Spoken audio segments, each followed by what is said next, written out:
el centro comercial porque genera empleo, otros dicen, otros quieren conservar el parque porque es el único espacio verde del mundo. ¿Qué debería aquí, o quién debería tomar esta decisión y por qué? ¿Quién toma la decisión? Eh, ¿Debe decidir el alcalde? La autoridad, ¿no? ¿O deben decidir los ciudadanos mediante votación? ¿O es que deben decidir un grupo de expertos? ¿O es que hay una autoridad tradicional o hay un líder que tiene que llevar a cabo esto? Entonces, ¿por qué esa forma de decisión es justa o legítima? ¿A quién beneficia más esta decisión? ¿Cómo sería esto? ¿Alguna idea? Mierda, qué buen gol. ¿Quién decide? Nos dirán el alcalde, pues, ¿no? Ha votado por el alcalde, por algo. Otros dirían, no, pero debemos reunirnos, el pueblo A tiene que tomar por decidir. culo. No, pero ¿qué sabe el pueblo? De repente se equivoca. Debe decirlo los especialistas. O el líder, el que está ahí, ¿no? Siempre al tanto de todo. Ese personaje querido por el pueblo. Entonces, ahí está prácticamente quién es la persona, cuál es, tenemos que hablar acá, es quién decide, quién, si esa decisión es justa, es legítima y a quién beneficia. En realidad, bueno, si decimos que todo el pueblo mediante, ¿no? El pueblo es el que decide finalmente, pues, ¿qué tal esa decisión? Ya sea del alcalde, de los ciudadanos o de los expertos o de ese líder, eh, esa decisión no garantiza que sea justa. ¿Qué tal? No garantiza. Porque no siempre va a ser así. La mayoría puede equivocarse, ¿no? De ellos. Puede afectar los derechos de una minoría. ¿Sí? Entonces una decisión justa es aquella pues que respeta los derechos fundamentales, que respeta el bien común, que respeta la dignidad del ser humano. ¿Ya? Entonces miren, estamos hablando aquí varios temas, ¿no? Poder, autoridad, justicia, leyes, participación, bien común, legitimidad. ¿Se dan cuenta? Entonces, de ahí la situación. Entonces, y esto, todos estos temas justamente tienen que ver con este tema, ¿no? La filosofía, con este campo, como es la filosofía política. ¿Quién debe gobernar? ¿Quién debe decidir? ¿Cómo decidir? ¿Aquí debemos obedecer o qué? ¿Es justo? ¿Y cómo se debe ejercer? ¿No? Entonces, esto es justamente filosofía política. Esto y otros temas más, ¿no? Entonces vamos con esto de la filosofía política, pero queremos saber, pero ¿quiénes son pues los políticos? Serán como decían, les decía al inicio, ¿no? Los políticos son aquellos pues que los corruptos. Yo no soy político, soy apolítico, decía, ¿no? No me interesa la política. O es que son todos los ciudadanos. En realidad, como lo decía, ¿no? El gran Aristóteles, el ser humano es un animal político. ¿Por qué lo diría, no? ¿Por qué diría eso? En realidad, la política como actividad, ¿no? Actividad en la cual las personas, todos nos organizamos en la sociedad donde vivimos, tomamos decisiones colectivas, ejercemos el poder para buscar el bien común. Entonces, convivimos. ¿Cómo convivimos? ¿Quién decide? ¿Y con qué finalidad? ¿No? Entonces, eso es política, ¿no? Esa capacidad, ¿miren? Esa capacidad de poder ¿no? gobernar, de acordar, no solo gobernar, acordar, decidir a favor de la convivencia, a favor del bienestar de la sociedad. Entonces la política implica ¿qué? Análisis, analizar pues las diferentes situaciones, participación, fundamental la participación de todos, la discusión, el diálogo, ¿no? Y otros aspectos que tienen que ver justamente con la convivencia, con la sociedad, ¿no? Entonces, también es importante acá saber, pues, qué estudia, pues, cómo se estudia esta política que estamos manifestando. desarrolla el ser humano? ¿Cómo se estudia? ¿Y quién lo estudia? Entonces hablamos acá justamente de la ciencia política. Ciencia, mire, ya estamos en términos mayores, ¿no? Ciencia política, que es una disciplina en realidad diferente, sí, a la filosofía política en algunos aspectos, ¿no? Pero que es complementaria, sí, porque la ciencia política, ¿qué es lo que hace? Estudia hechos, los hechos sociales, hechos políticos. ¿Cómo lo estudia? A través de la observación, observa, ¿no? Los diferentes hechos políticos que se dan en una sociedad. Él lo analiza, lo describe, y para ello se basa en el método científico, utiliza el método científico. Fíjense, entonces esos hechos políticos que se dan en nuestra sociedad, esas interacciones, ¿no?, sociales, que van desde aquellas acciones realizadas por una gran mayoría de las personas, los civiles, los ciudadanos, y bueno, que ¿no? Acciones a gran escala, como por ejemplo puede ser una gran marcha, una huelga, ¿no? O acciones también pequeñas, iniciativas, como elegir si voy a construir un parque o un centro comercial, o una elección, ¿no? La elección de un representante, ¿no? ¿no? Que nos va a representar en la elección. Entonces, esas son acciones, esos son hechos, y eso es lo que describe, lo que estudia, lo que observa la ciencia política, ¿ya? Entonces, clarísimos ahí, ¿no? Pero también la filosofía política entra a tallar acá, ¿ya? Si bien es cierto, es muy diferente a la ciencia política, pero le da mayor profundidad, porque va a teorizar acerca de esa política, y no solo de la política, sino también de otros aspectos, de otros conceptos que van a ayudar, ¿no? Y se va a ayudar de otras disciplinas, como la ética, miren, la ética aquí entra bastante, ¿no? A tallar la antropología, la epistemología misma, porque el método científico, no se usa el método científico. Entonces, no es un tema aislado esto de la filosofía política, no, para nada, sino que se relaciona con distintos campos del saber político. Entonces, la filosofía política problematiza acerca ¿no?, de un orden político, le da esa argumentación, ¿no?, esa crítica, esa problematización. Por ejemplo, va a reflexionar sobre qué es la justicia y cómo debe ser un buen gobernante, ¿no?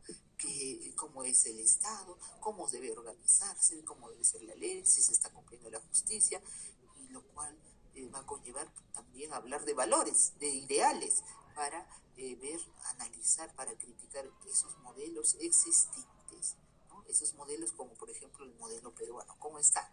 ¿Qué virtudes posee el gobernante? ¿Qué virtudes debe poseer? ¿Cómo se debe obtener leyes justas? ¿Cómo evitar que un gobernante se convierta en un tirano? ¿No? ¿Cómo lograr una sociedad armoniosa? ¿Cómo educar a estas personas, a estos hombres, a estas mujeres? ¿No? Entonces, miren, todo eso tiene que ver con la filosofía política, ¿ya? Y vamos con lo que es esto de la política, ¿no? ¿Cómo se ha desarrollado? ¿Qué concepto se tenía acerca de lo que es ¿no?, esta política, ¿no?, que caracteriza a cada época, ¿no? Hablando desde tiempos tan inmemoriales como en la antigua Grecia, ¿no? Miren, ahí tenemos a Aristóteles, ya hablaba él, ¿no?, del son politikon, animal político, decía, el ser humano es un animal político. Entonces no es que solo los políticos, todos, ¿no? Entonces él trataba de explicar que todos los seres humanos por naturaleza somos seres políticos, ¿ya? En la época medieval más bien ya se hablaba ya desde un dominio religioso, bueno, con el gran desarrollo en la época medieval de la cristiandad, del cristianismo, entonces tenía esa influencia. y se hablaba de leyes divinas, decían, ¿no? Las leyes divinas son superiores a las leyes del ser humano. Más bien las leyes humanas, como son imperfectas, deben inspirarse en las leyes divinas. Y en la época del Renacimiento ya más bien se hablaba, había una separación política por un lado y la moral por otro, ¿no? Grandes representantes, acá tenemos por ejemplo a Nicolás Maquiavel, que en su obra El Príncipe, si bien El Príncipe hablaba, ¿no?, de la teoría política para que el gobernante conserve el poder. ¿Cómo conservar el poder? Hablaba del fin justifica los medios. ¿Se acuerdan? Ese término es justamente de Maquiavel. Ya en la modernidad, más bien, la política se centra en el origen del Estado.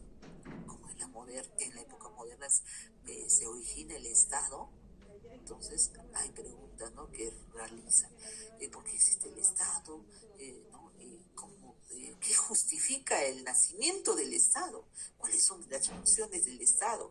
Y grandes filósofos acá, como Thomas Hobbes, John Locke, plantearon unas teorías contractualistas.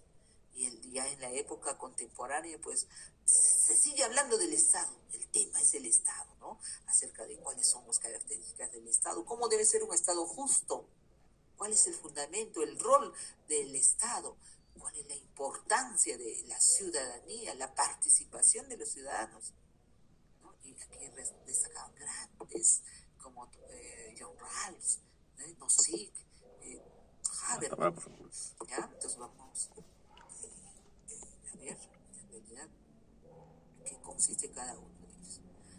Y bueno, y tenemos finalmente lo que es el poder, ¿no? El poder. ¿Ustedes creen que el poder es necesario? ¿Será necesario el poder? ¿O no? ¿O es simplemente un tema más dentro de la filosofía política? A ver qué me dicen. Ahí están. Jairo, Yasmin, Franklin, Miguel, Nikov, y el Alex. En realidad todos, ¿no? A ver, ¿qué me puede decir? ¿Será necesario el poder? ¿O no es necesario? Simplemente es un tema más. El poder. A ver, analizamos rápidamente esto del poder. ¿Será o no será necesario para tomar decisiones colectivas? Si no hay poder, ¿quién decide frente a conflictos, a problemas comunes, delincuencia, por ejemplo? ¿Quién decide? Para mantener el orden social, para cumplir las normas, evitar el caos, la delincuencia. ¿Quién debe decidir? ¿Quién? ¿Una persona? ¿Quién? Para garantizar nuestros derechos, la vida, la libertad, la justicia. ¿Quién decide? Para coordinar acciones como educación, salud, seguridad. ¿Quién decide? Miren qué importante, ¿no? Justamente también para organizarnos nosotros, ¿no? Para orientarnos, para corregirnos. Entonces, ¿será importante el poder? Claro que sí, sí, es importante. El poder es indispensable en la práctica política. Es fundamental la existencia, ¿no?, de un orden legal, un ordenamiento que permita mandar. Sí, hay un grupo que necesariamente tiene que mandar por ese mismo orden, que debe haber un orden. Imagínense que no hay nadie que decida qué sería un caos, ¿no? Por eso el objeto de estudio de la filosofía política es el poder. ¿Qué es el poder? ¿Cómo debe ser la aplicación del poder? ¿En qué se fundamenta el poder? ¿Cuáles son esos principios? Entonces, el poder se define como ese medio para concretar esas decisiones, esos acuerdos políticos. Y al igual que la política, el poder también tiene diferentes características. Y eso lo manifiestan los grandes pensadores como Thomas Hobbes, el gran pensador moderno que nos habla, ¿no? Él propone el Estado. Dice, debe haber un Estado. Este Estado debe tener poder absoluto sobre los individuos. Ellos, más bien, los individuos deben ceder sus libertades al Estado, porque él controla, él va a asegurar la paz en la sociedad. ¿Ya? Thomas Hobbes. Otro grande es Carlos Marx, gran pensador del siglo XIX. Él consideraba que el poder es el centro de la política, sí, por ello es indispensable una lucha por el poder para, en esta sociedad que está dividida por clases sociales, todos están peleando, están siempre, hay una pugna continua por hacerse del poder, decía Carlos Marx. Michael Foucault, él nos decía, afirmaba que todo saber implica poder. Y todo poder es un saber específico. Y por lo tanto el poder es el arjé fundamental de la sociedad. Es el fundamento social, decía. ¿Ya? Hannah Arendt, otra gran filósofa, nos decía, se puede originar el poder en la fuerza, también en la buena voluntad. Pero si hay violencia, hay ausencia de poder. Por ello, el poder es participación pública ante todo, ciudadanía, decía Hannah Arendt. Entonces, miren, conceptos, esas ideas que nos daban acerca del poder estos grandes pensadores. Listo, justamente ahí estamos, la lucha de clases de Karl Marx, ahí está de Michael Foucault, ¿no? El poder, el arrey, está también lo que nos manifiesta la participación ciudadana. El poder.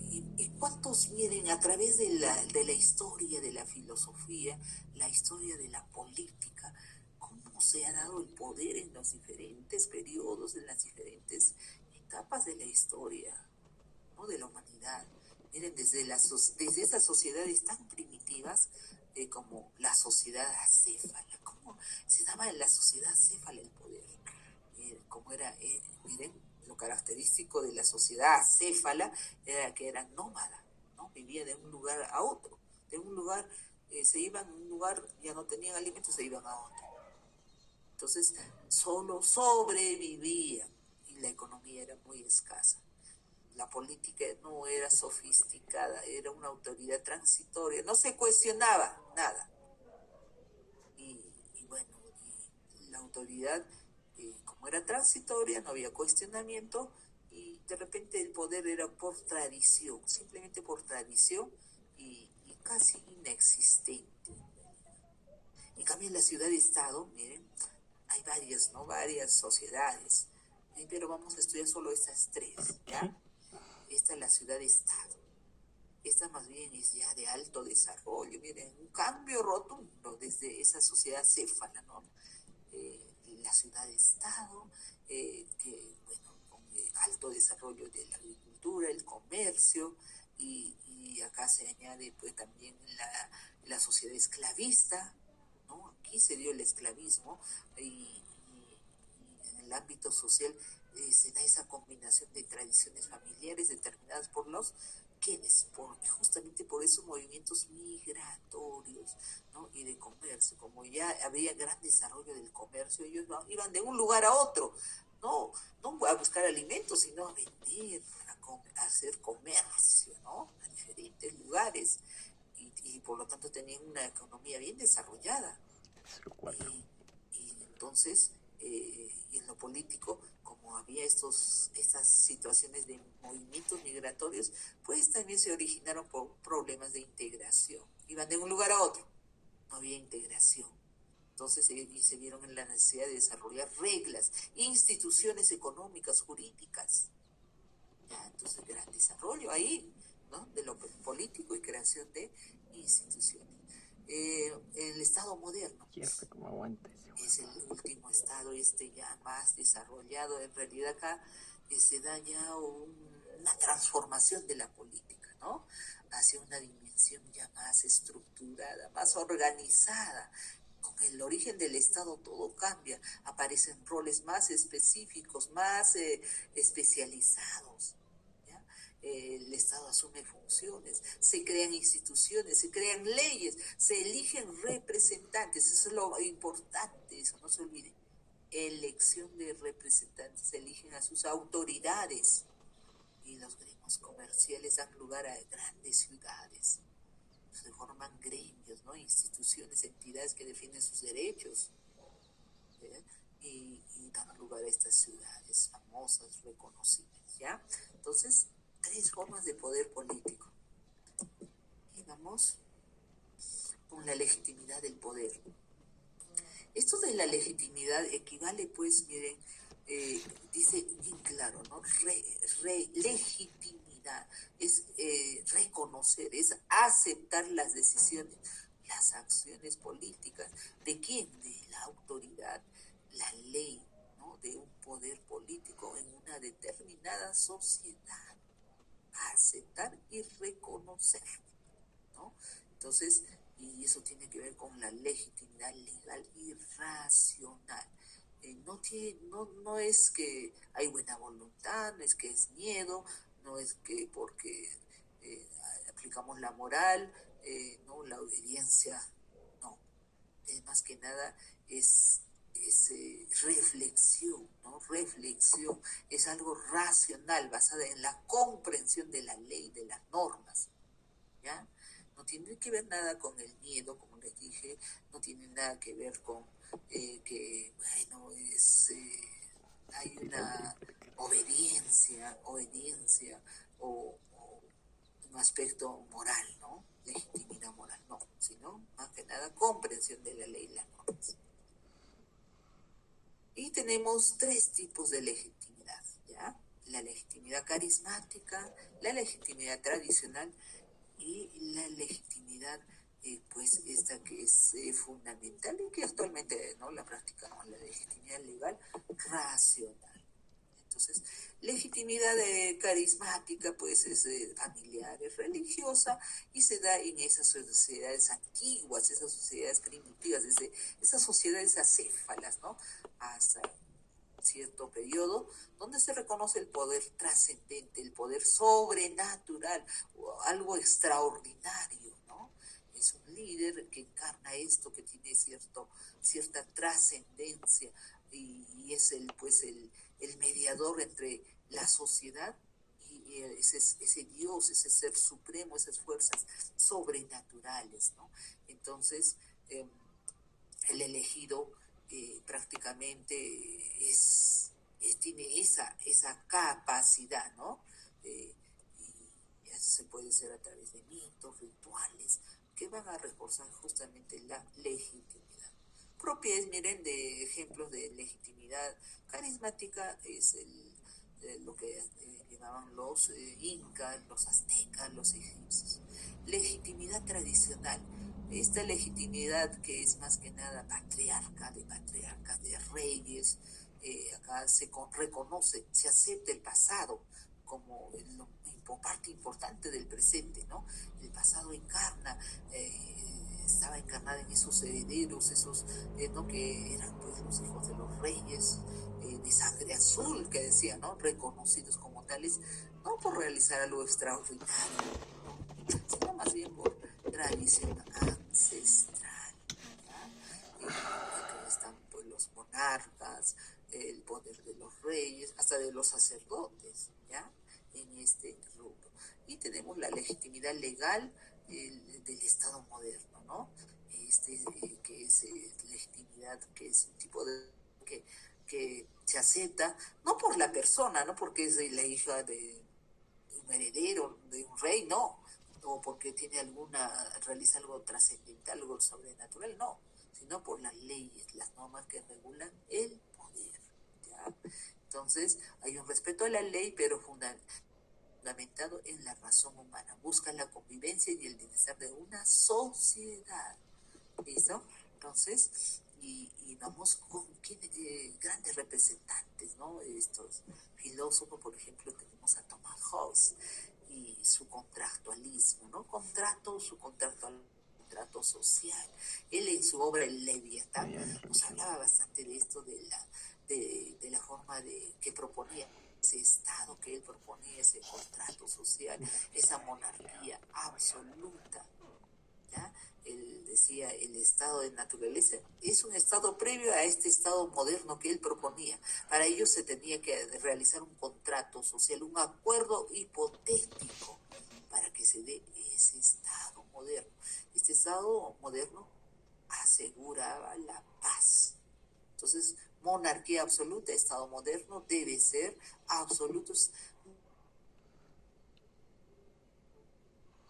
porque eso no contradice, eso no ayuda, decía. ¿Ya? Entonces, ¿pero qué era ese estado de naturaleza que nos habla Thomas Hobbes, ¿no? Este estado de naturaleza es previo al estado que él plantea, sí, ¿ya? estado, hay una libertad demasiado absoluta, todo el mundo hace lo que quiere, hace lo que se le dé la gana, donde se practica el daño, el egoísmo, el engaño, la ambición, el poder, el desorden, ¿no? Caos, la inseguridad, el libertinaje, en algunas sociedades hasta el canibalismo se practicaba. Entonces imperaba el miedo, la inseguridad, era una guerra de todos contra todos. Entonces Joyce decía, pues esto es porque el hombre es egoísta por naturaleza, del pesimismo antropológico. ¿Ya? Vivi, cariño. Entonces, no, este estado no, no más. Algo tenemos que hacer. Entonces surge ese contrato social, ese acuerdo hipotético para limitar justamente ese estado de naturaleza que no era soberano con poder absoluto, uno solo con poder absoluto. El contrato justifica la existencia del Estado moderno, decía. Objetivo del Estado, mantener la paz, el orden, la seguridad frente a ese estado de naturaleza. Y el Estado es una monarquía absoluta, donde ceden su libertad, no se limita la libertad, pero a cambio te da paz, orden, seguridad. Entonces, como decía, el ser humano es un ser racional y va a entender, se va a dar cuenta de la necesidad de estado absoluto. ¿Mire? Entonces, monarquía absoluta, ¿ya?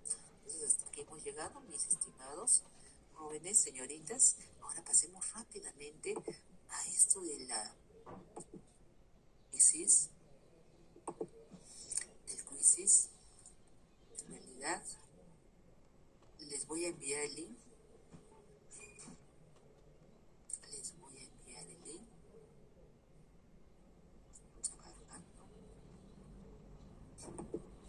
Y donde van a colocar su nombre, por favor, su nombre y apellido. No me pongan sobrenombres, ya no me ponga, porque es importante que yo sepa cómo van avanzando, dónde hay problemas, ¿sí? Cómo se está trabajando, eso es fundamental. Y también para ustedes, queridos estudiantes, ustedes, ¿no? Están desarrollando aquí, en realidad están desarrollando varias ¿no? habilidades, ¿sí? Y aprovechar este tiempo, pues este tiempo que tenemos todavía no nos está saturando tanto, ¿no? Como va a ser ya los finales, las semanas finales, ¿no? Ahí sí vamos a estar recontra ocupados, entonces aprovechemos este tiempo, aprovechemos que tenemos ahí a la mano lo que da el CEPRUNSA, todas estas, ¿no? beneficios que tienes que aprovechar, estimado estudiante, ¿ya? Entonces ahí está, lo estamos fijando.